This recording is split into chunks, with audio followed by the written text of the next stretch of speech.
Okay, so hello everyone. My name is Jason. I'm a Course in Miracles student and a channeler, and I'm coming on today to give a daily dose of hope. I was guided by my guides to, it sounds funny. I was guided by my guides to come on and to give a daily dose of hope because the energies on our planet are starting to pick up and things are starting to get a little bit wacky. And I've just come on just to kind of help everyone just kind of surf a little bit easier, help to stay on your surfboard, I guess. Um, now, yesterday I was talking about this channeling course that Esmeralda is going to teach or wants to teach through me. And I'm very happy. Hold on a second. Let me just close this. Thank you, everyone, for all of your interest. I didn't realize so many people would be so interested. That's good. I'm really happy about that. Um, and bear with me. So I just finished a big project I've been working on. Uh, I moonlight as a composer, and I wrote this really big string quartet. It's about 30 minutes, 70 pages of music, and I just finished it. So finally, I just finished it yesterday. I just sent it out, and so now I have space open so that I can really focus on this channeling project, this channeling teaching project. So it's really cool. The timing is perfect. So it's funny how that works. Hey, Lisa. Hey, Lisa, your comment about feeling the tingly things on your head. That's so cool. I've been wondering if other people out there in the world feel this as well, because I ask everyone I meet, hey, do you feel tingly things on your head? And everyone just gives me this look like, whoa, stay away from this guy. I guess it's not a great conversation starter. Um, but it was really cool to hear that you have that too. That's really interesting. So that's one of the things. A lot of the messages will come through the crown. That's the first step that comes to the crown, and to actually feel it. I just was so curious. It's so cool. Thank you. That's cool. Um, so yeah, so about the channeling course, I'm thinking about starting from April. So it'd give you about 2 weeks to really kind of buckle down and get everything all organized. Um, and there will be live recordings, but everything will be recorded so that anyone can watch the recordings whenever they want. And also, I think there's going to be some consultations, and if there's like timing differences and problems with timing, there will be the recordings. And also, if you feel uncomfortable doing like video calls or what are they called, vocal calls, phone calls, we could just do email or whatever feels more comfortable for everyone. Yeah, so that's that. um Lisa, right, you feel it all the time. That's really cool. Yeah, yeah, me too. That's especially when I'm in big crowds of people, I can just feel all I'm just you just pick up on all the different energies. That's really cool. um yeah, this is neat. So yeah, and I think, what was the other thing I wanted to say? um Yeah, I think that's it. So today, what I want to do is just share a little bit about the Course of Miracles and just do some channeling. And like I always say, today's going to be a short one, but it always ends up to be longer, but we'll see. So today, I just wanted to read, the Course of Miracles is pretty simple. Well, it's not simple, but it is simple. The lesson is very, very simple. The lesson is basically, there's in your life, in our lives, we're all one, right? We're all connected. And two, we always have a choice between love or fear. And like these kind of things, it seems really simple, but it's very, very complex because we're living within time and we have all these decisions to make. Um, but I wanted to read a little bit from that. Um, this is chapter 31. It's called The Real Alternative, and talking about the alternative of fear and love, and talking about the idea that on this planet, or what we see is all an illusion. And we're trying to choose between the different illusions to make us happy or to make us feel at peace.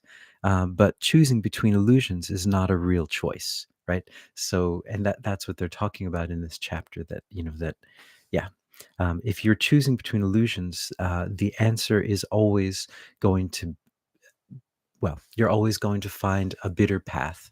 it's always going to lead down to a path of sadness, because it's an illusion in the end. And while at times it might seem like it's very mesmerizing and beautiful and seductive and wonderful, you will come to realize, like, oh, it's just an illusion.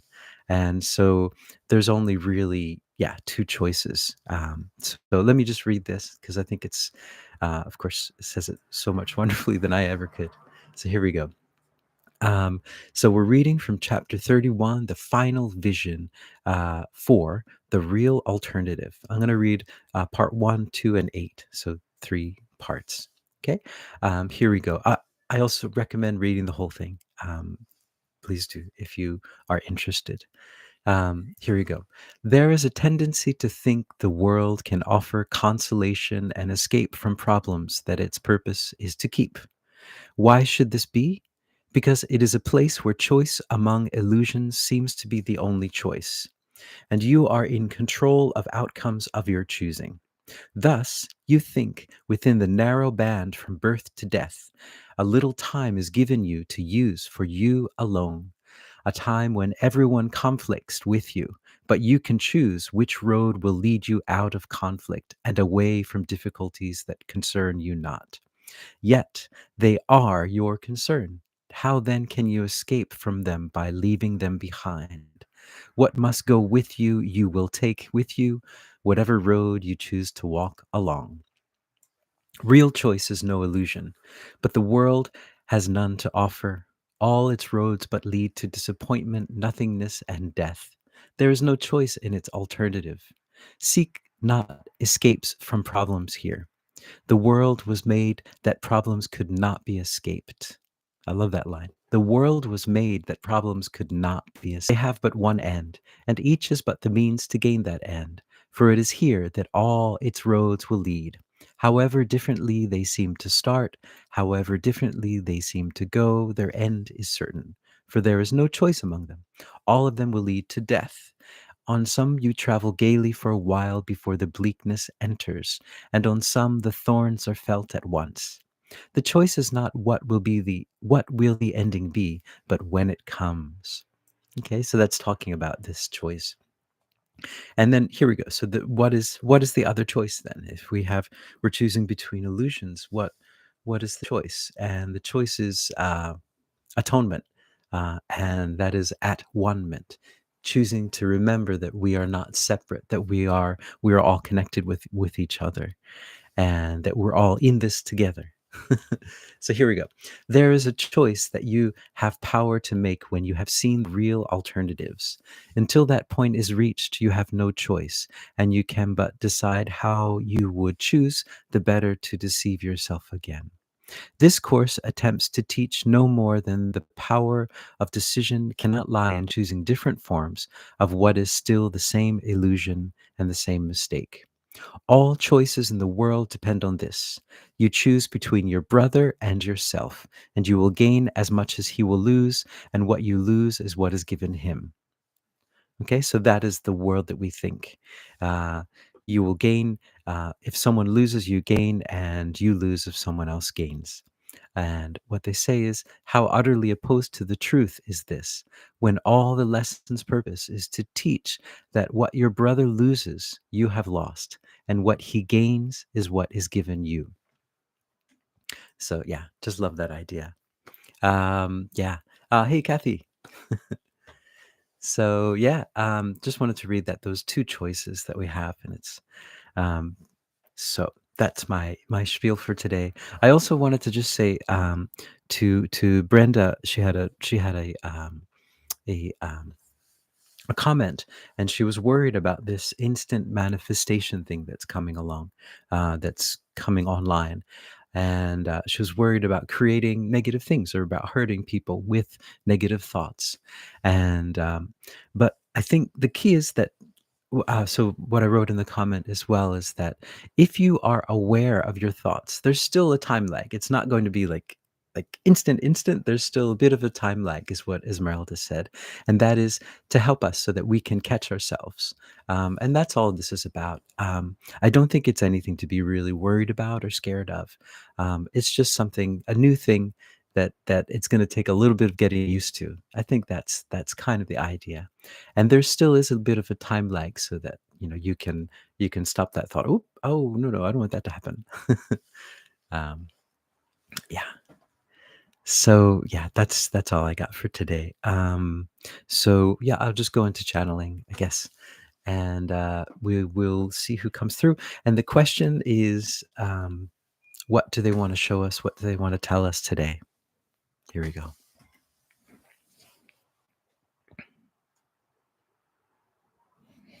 Hmm. Greetings. We are that one that you know of, Jesus.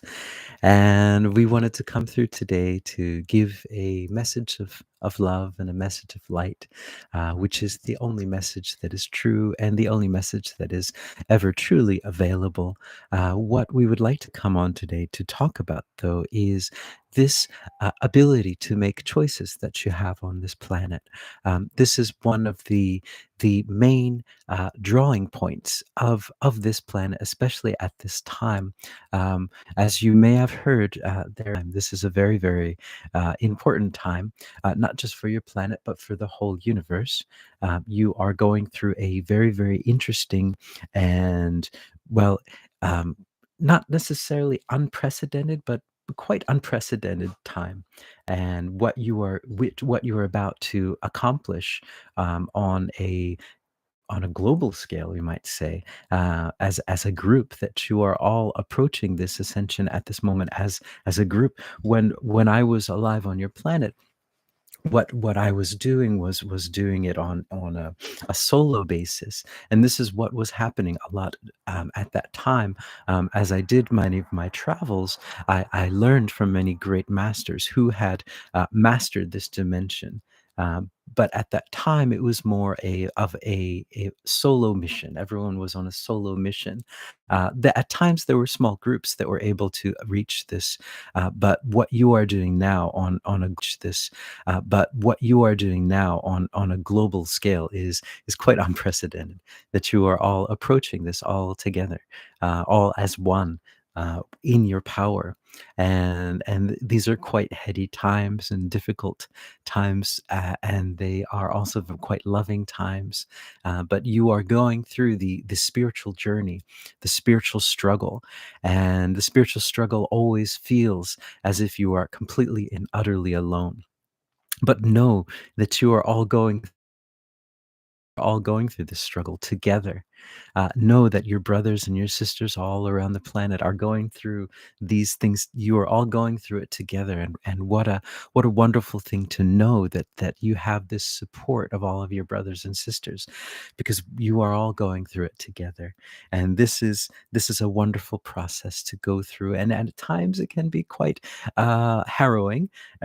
But it is what it is. It is the process, and understand that in learning something new, there is always this learning curve, and that is what this is about. And what we would say that this message that this being brought through about these new things that are going to start coming online, these new abilities are coming to you because you are ready for them. They would not be given to you if you weren't ready for them. So understand this.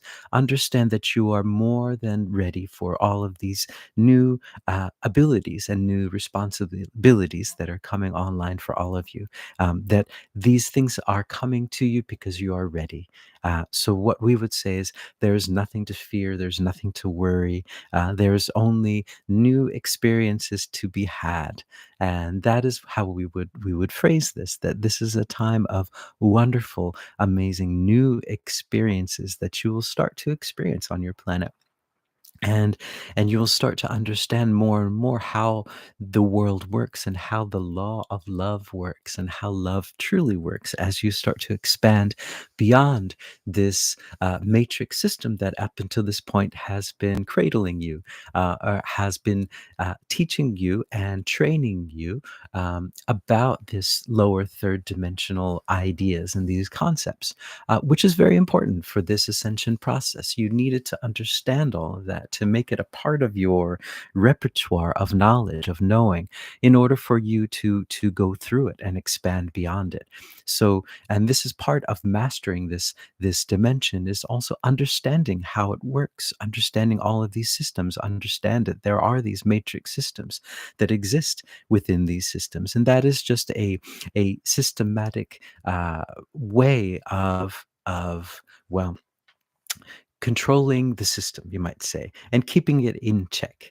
But we would say that it was necessary in this time because it was a chance for you to experience quite a lot of polarity and quite a lot of things in such a short period of time. And that is the beauty of it. Understand that things that happen in your world, they all happen for your good, that they're all for the good in the long run. These are all experiences that are making you stronger, making you more and more able to bring this love to this planet. So you are overcoming obstacles that in other lives would have seemed to be insurmountable. You are scaling walls that seem to be sheer rock face, that are seem to be insurmountable. You are climbing over mountains. You are leaping over mountains of understanding, of experience, of acceptance, of love, of coming on into this idea of non-duality. So this is where you are, and this is a very beautiful place, and is a wonderful place, and we are so happy to be able to share this experience with you. What a wonderful time that you are all in. And we are very, very happy that these seeds that were planted many years ago are coming to fruition, and that you are all experience this all together. Understand that there is nothing to fear. There is only things to experience. Understand that this is a joyous time of new and wonderful experiences on this planet. We are that one that you know of as Jesus, and we're very happy to share this time with you. Mm, yeah. All right. Um, yeah, so that's that's it for today. Whew. So again, Lisa and Kathy, thanks for joining in. Hey Bruce, thanks for joining in. Lisa, thanks for telling me about the feelings on your head. That's like a really great confirmation for me to hear it. It's like, so it's like something I've been searching for a long time. Um, yeah, thanks, Lisa. And Bruce, yeah. Don't worry if you're late. We got the recording up. um, so waiting for that feeling. Yeah. I find that feeling though, I find it like when you get into meditation, like I always keep talking about Course in Miracles, but um, the feeling on your head. I'm sorry. Uh, yeah. I think everyone has a different experience of that. Everyone has a different way of experiencing the messages and how they come into your body, how you, and just depending on your, um, I guess, just the way that you're built, kind of thing.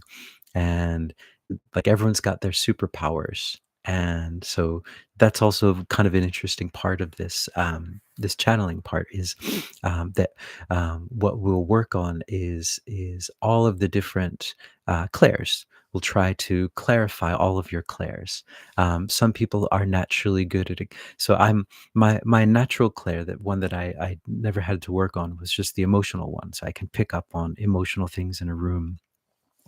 But um, as far as the visual stuff, I actually had to work a lot on it. I practiced a lot, um, and uh, and also I could hear, but not as well as I would have liked to. So I had to work on hearing as well. So everyone's got their own, their own natural thing, and you start with that, and then you hone that, and then you branch that out into other things, just like anything else that you practice, like music, right?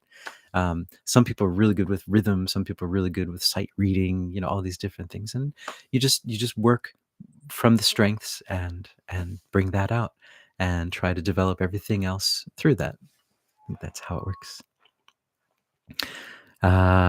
clear a lot of my chakras. Yes, Bruce. I really recommend, it's really simple technique, where I just use a crystal bowl. You can use whatever. You don't even have to use a bowl or anything. But I sing each of the chakras, and I use what's called the root mantras, bija mantras. They're called, and I just sing each chakra every morning, and then I sing all of them all at once, and it really clears up everything. And I do it too after I go to like shopping malls, or when big places with lots of people where your energy is like really drained. That really helps to just clarify it and just get it all out. um, anyway, I recommend that. Yeah. So yeah, cool. Thanks, you guys. Thanks for chatting. It's cool. um, So yeah, again, thanks guys for joining in, and I will, I guess, see you guys tomorrow. So thanks, Lisa, Kathy, and Bruce, and yeah. So see you guys tomorrow. Yeah, that is from the Hathor Singing book, Chakra Singing. Yeah. So yeah, that's all in the Hathor Singing book. Thanks, Kathy. Yeah, it's all written in the booklet. You can find it on down below. There's a link. And it yeah, I use it every morning. It works really well, and it just, whenever you start feeling kind of in a bad place, you just do that. It just shatters all that stuff, and you're just back. But anyway, guys, thank you so much, and I will see you guys tomorrow. All right, ciao.